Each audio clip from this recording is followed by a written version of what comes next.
नागिन की बच्ची। ये कहानी एक छोटे से गांव नीलवाड़ा की है। वहाँ के लोग बहुत ही मिलनसार थे। छोटा सा गांव था। गांव क्या, एक परिवार ही था। सभी घरों के बच्चे साथ में खेलते, शाम को औरतें मिलती, बातें करती। बहुत ही खुशनुमा माहौल हुआ करता था।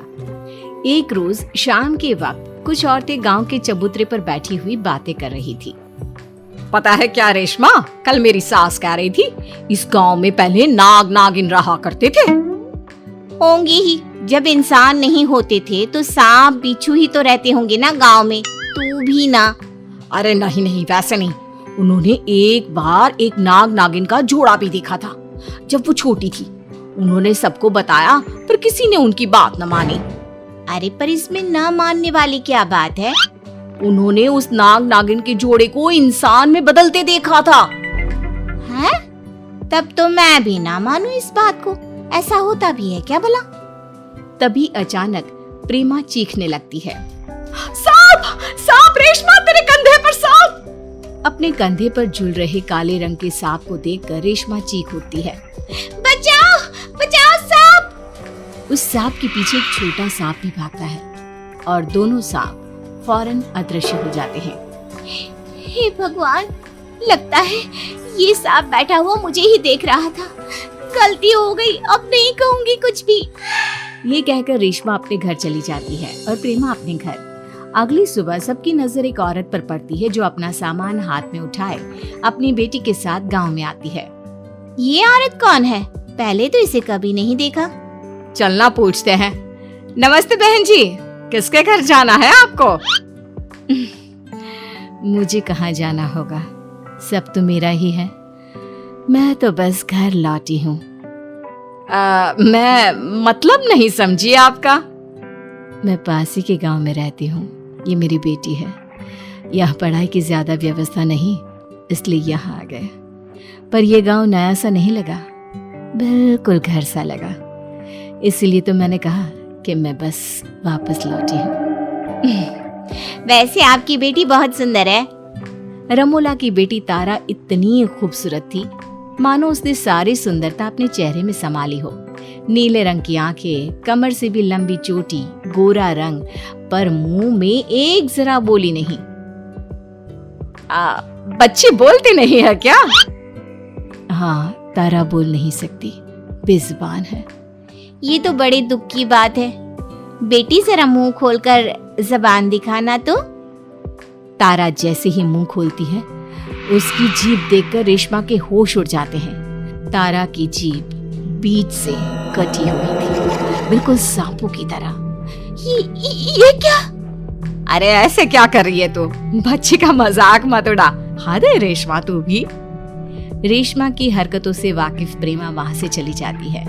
उसी रात रेशमा का पति रात को अपने कमरे में सो रहा होता है। उसकी चीख की आवाज से उसकी पत्नी भागते हुए कमरे में आती है। मेरा दम घुट रहा है रेशमा, मुझे बचा ले। प्रफुल्ल का शरीर नीला पड़ गया था और मुंह से झाग आ रहे थे। अपने पति को इतना तड़पता देखकर रेशमा मदद मांगने बाहर भागती है। पूरा गांव उसके घर के बाहर जमा हो जाता है। ये काम तो किसी सांप का लगता है, आ गया होगा कहीं से। होंठ पूरा नीला पड़ गया है प्रफुल्ल भैया का। अरे इस गांव में किसी को जहर निकालना आता है क्या? तारा कुछ मदद कर सकती है, आप लोग इजाजत दे दो, पर कमरे में और कोई नहीं होना चाहिए। तारा प्रफुल्ल के पास जाती है और प्रफुल्ल के शरीर का सारा जहर चूस लेती है। मेरा जहर वापस बस मैं ही ले सकती हूँ। सबको मारने के लिए एक को तो बचाना ही होगा ना।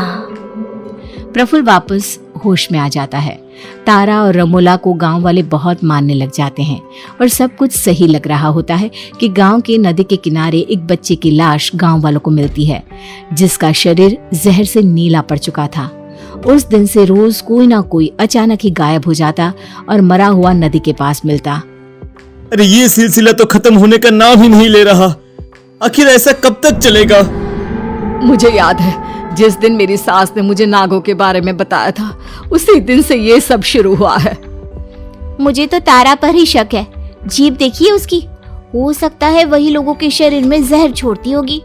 गांव वाले अब रमोला की निगरानी करने लगते हैं और वो देखते हैं कि प्रेमा की सास तारा से मिलने जाती है और उसका आधा शरीर नाग का बन जाता है। माँ तुम आ गई, मुझे तुम्हारे साथ रहना है माँ। चिंता मत कर मेरी बच्ची, तू नाग रानी की बेटी है। इस पूरे गांव को खत्म करना है तुझे। मेरा विष तो उम्र के कारण खत्म हो गया, तुझे इस गांव वालों से बदला लेना है, फिर यहाँ की रानी होगी तू। हमारे सर्प समाज के लोग वापस यहाँ आ सकेंगे। तेरी सास तो नागिन निकली प्रेमा, ये सब क्या राज है? अरे पता नहीं, पर माँ जी नागिन नहीं हो सकती। उसका राज तो माँ जी के कमरे में ही छिपा होगा। चारों मिलकर प्रेमा के घर लीला के कमरे में जाते हैं, जहाँ अलमारी से किसी की आवाज आ रही थी। प्रेमा अलमारी का दरवाजा खोलती है तो अंदर लीला होती है। माँ जी, आप यहाँ? तो हमारे साथ कौन रह रहा है? नागरानी, याद है तुझे? कुछ महीने पहले मैं खो गई थी। मैं घूमते घूमते जंगल चली गई, जहाँ एक गुफा के सामने से मैंने एक पत्थर हटा दिया और वहाँ से नागरानी और उसकी बेटी तारा निकली। उनकी एक वफादार भी है रमोला। उसने मेरा रूप लिया और मुझे मेरे ही घर में बंद कर दिया। इन सब से निकलने का क्या उपाय है चाची? उसी जंगल में हमें वापस जाना होगा और पत्थर से फिर से जैसे ही गुफा बंद होगी, मरे हुए सभी लोग वापस आ जाएंगे और तारा, उसकी माँ और रमोला गायब हो जाएंगी। सब वैसा ही करते हैं जैसा लीला ने बताया और वही होता है। नीलवाड़ा फिर से खुशहाल हो जाता है। इस हादसे के बाद रेशमा को नाग नागिन पर भरोसा हो ही जाता है।